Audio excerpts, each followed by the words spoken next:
Уран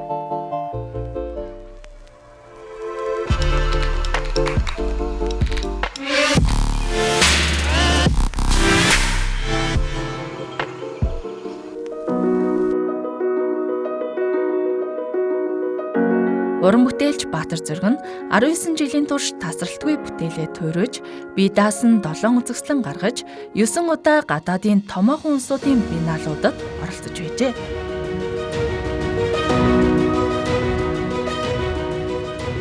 (2014 оноос эхлээл Туркийн Бодрум Биенал гээл 14 оноос эхлээл тэгэл ерөөсөө жил алгасгүй зарим жилдээ 2, 3 тэгэл ингээл жил болгон л олон улсын үзэсгэлэнгүүд орж байна. Австрал, Хятад, тэгэл Турк, тэгээ Швейцар, Герман ингээл одоо энэ жил бол бас Германд дахиад 2 үзэсгэлэн байж гин. Сая ингээ Венецэд үзэсгэлэнгээ хийгээд ирлээ. Тэгээд 2026 онд нэг интегт болох нэг терминалын урилгыг ерөнхий куратороос сая Венецд авсан. Тэгэхээр ингээл ерөн цаашдаа уран бүтээлүүдээ ингээл хийгээл аль болох чанартай сайн уран бүтээлүүдээ хийгээл Монголын уугуул соёл, уугуул одоо урлаг тэгээ орчин үеийн хэлбэр элемент агуулгаар баяжигдаж одоо баяжуулаад бусдад хүрэхийн тулд л одоо уран бүтээлээ хийгээд байгаа. Ер нь орчин үеийн урлагийн талаар өнөөдөр юу болж байна гэдгийг харахын тулд Венецийн Биенал өнөөдөр юунд итгэж, юуг одоо голчилж сонгосон байна вэ гэдгийг бас жоохон харахыг хичээсэн л дээ. Тэгээ тэн дотор энэ жил ингээ харж байхад ер нь одоо кино урлагийн салбарт ч гэсэн нэлээд явагдаж байгаа одоо юу гэдэг үндэсний цөөнхийн тий жишээл Америкийн павильон бол тэр чигээрээ одоо энд нөгөө юу гэдэг тэдний нөгөө уугуул иргэд индианчуудын соёлыг одоо гаргаж ирсэн. За Австралийн энэ жил алтан арслан авсан одоо Австралийн павильон ч энэ жил Венецийн Биеналын алтан арслан авсан. Тэр бол тэр чигээрээ бас Австралийн уугуул иргэдийг яаж одоо тэднийг ялгуурлан гадуурхаж байсан түүхийг одоо гаргаж ирсэн тийм ургийн мод гэсэн сэдвүүд ор хийсэн байгаа байхгүй. Тэгэхээр ингээд энэ урлаг гэдэг чинь өөрөө зөвхөн мөнгө төгрөгтэй одоо баян тансаг G20, G9 ч гэдэг юм уу тийм том улсуудын хүмүүсийн үзэж хардаг тэдний хийдэг ажил биш те энэ бид нар ингээд бүх одоо энэ үндэстэн энэ хүмүүс чинь ижил одоо их тэгштэй биднийг энэ дэлхийдээ орших ёстой гэсэн санаа бол ер нь зөвхөн энэ орчин үеийн урлаг гэхгүй дэлхийн кино урлагт ч гэсэн одоо сүүлийн үед явж байгаа маш том тийм либералчлал гэх юм уу те одоо шинэ үйл явц гэж байгаа. Тэгээ тэр чиглэлээрээ л одоо явж байна шүү дээ. Тэгэхээр бид нар ч гэсэн одоо юу гэдэг социализмын үед бид нар Монгол зургийг магадгүй чимэглэлийн ч юм уу те нэг гар урчуудын уртаа хүмүүсийн хийдэг ажил гэж одоо маш тийм буруу харж ирсэн үнцэг байж исэн бол одоо бол Монголын орчин цагийн төсөлтөлгүй урлагийг тодорхойлж байгаа бүх уран бүтээлчид бүх дэлхийд одоо гадаадын одоо бүх л том тринал, биеналуудад оролцож байгаа уран бүтээлчд бол илүү Монгол зураг суурьтай уран бүтээлчдийг л дэлхий сонирхож тэр хүмүүсийг одоо үзэж шүү дээ. Тэгэхээр тэдний нэг нь л одоо Баатар бол маш олон тринал, биеналд оролцсон.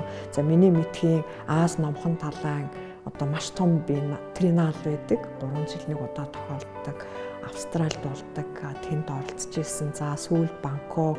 За тэгэл ер нь маш олон үзэсгэлэн юмнуудад л оролцсон доо. Тэгээд тэд нар чинь одоо ямар хүмүүсийг сонирхож байна гэхээр яг бидний язгуур соёл дээрээ суурилсан хүмүүсийг л тэнд сонирхож байна.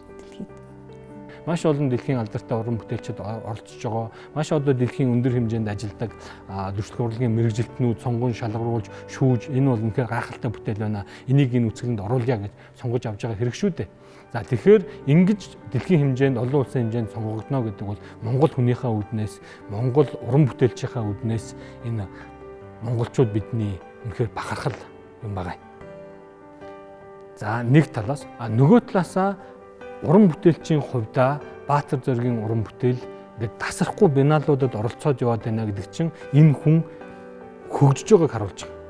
Тэгэхээр нэг Монгол уран бүтээлч өөрийнхөө Монгол зургийн одоо чиглэл тэрэн дээр суурилсан одоо авиас бэлгээ тийм ээ орчин үеийн энэ уран зургийн хөгжиж байгаа чиглэлтэй хослуулад олон улсын үзэгчдийн анхаарлыг татаж чадж байна гэдэг бол энэ бол Монгол улсад хийж байгаа маш том хөрөнгө оруулалт.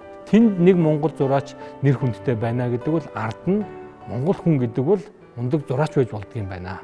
Эсвэл монголчууд бол бэлэг авьяастай байдгийм байна гэдэг тэр нэр хүндийг тодорхой хэмжээнд өргөж явж байгаа ийм уран бүтээлч байгаа юм аа. Өнөөгийн уран сайхны таашаа сонирхолд нийцэх орчин цагийн урлагийн өвөрмөц сэтгэлгээтэй тэрээр 2019 оноос эхлэн Тамлаг хэмээх нэртэй хамтарсан үзэсгэлэн зохион байгуулжээ. Тамлаг гэдэг нь бол бөөгийн сүнсний нэр томьёо. Тэр бол яг дөртөв гэж өхлийн шүүгч гэдэг тийм бурхан байдаг. Хүнийг бол өгсний дараа бол тий сайн муу ховзягийн дэнслээд уян ялыг асуугаад тэр сэдвээр хийсэн. Тэрийг нэлээд тийм орчин үеийн болгож одоо ёон гэрэл мэрэл тий ихэл тийм хүн төгөөд эртний сэдвийг орчин үеийн одоо бараг л поп арт хэмжээнд авчиж хийсэн. Тийм тэрүүгээр их сонирхолтой үзэсгэлэн байсан. Аливаа уран бүтээлч ямар нэгэн зүйлээс эрч хүч авдаг гэж би ойлгодог. Өөрийнхөө тэр уран бүтээлийн санаа, сэтэл, уран бүтээл тойрох эрч хүчээ ямар нэгэн зүйлээс авч идэг. Баатар зоригийн хувьд бол би тэр эрч хүчээ монголчуудын язгуур, үндэстний шүтээн, шашинч гэж хэлж болдог. Энэ тэнгэр үзэл бөөмөргөлөөс авдаг юм болов уу гэж би боддгийн. Яагаад гэвэл Баатар зоригийн уран бүтээл дотор тэр монголчуудын язгуурын итгэл үнэмшлийн зүйлс орчихсон байдаг. Энийний хамгийн тодорхой нэг жишээ нь бол Тамлаг гэдэг нэртэй үзэсгэлэн гаргаж байгаа. Би өөрөө энэ үзэсгэлэнгийн бас яг үндсэн концепцийг боловсруулахад бас тодорхой хувь нэмэр оруулж хамтарч ажилласан учраас энийг их тодорхой мэдж байгаа. Өнгөрсөн жил 2023 онд Тамлаг гэх үзэсгэлэнг хоёр дахь удаа Дүрслэх урлагийн музейд хийсэн. Эхний удаадаа бол 17 онд Дүрслэх урлагийн музейд би гэр бүлийнхээ хүнтэй Тамлаг үзэсгэлэн гэсэн. Ер нь цаашдаа бол энэ Тамлаг гэдэг энэ үзэсгэлэн бол олон улсын шин чанартай үзэсгэлэн болох.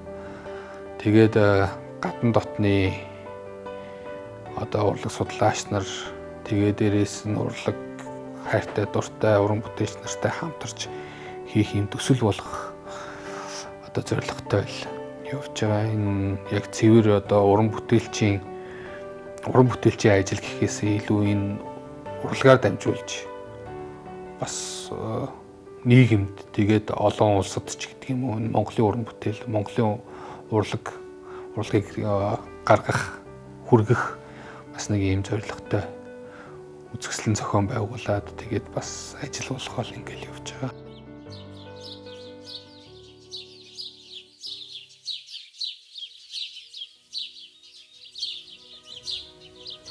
Сайн урлаг бол ямар ч цаг хугацаанд ямар ч нийгмийн үзэгдэл дотор ч гэсэн амьдрах мөнхийн мөн чанартай ийм байт юм байна. Тэгэхээр ер нь бол уран бүтээлч хүн бол аль болох сайн уран бүтээл хийж урт наслах цаг хугацаа орон зайг ингээд туулаад ингээд явсаар байгаад магадгүй өөрийнхөө тэр нэг байгалийн жамаар задрах хүртлээл одоо байдаг юм тий.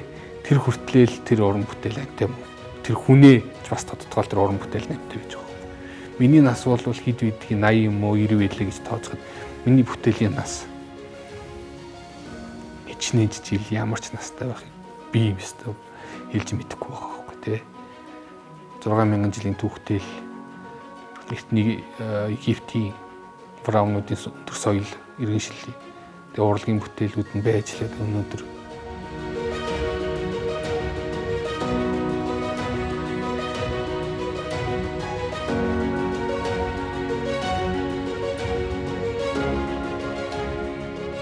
ер нь бол яг одоо энэ дэлхийн том сэтгэгч нар энэ том урлагийн том одоо шилээвэр хүмүүс бол мөнхийн настай болж байгаа.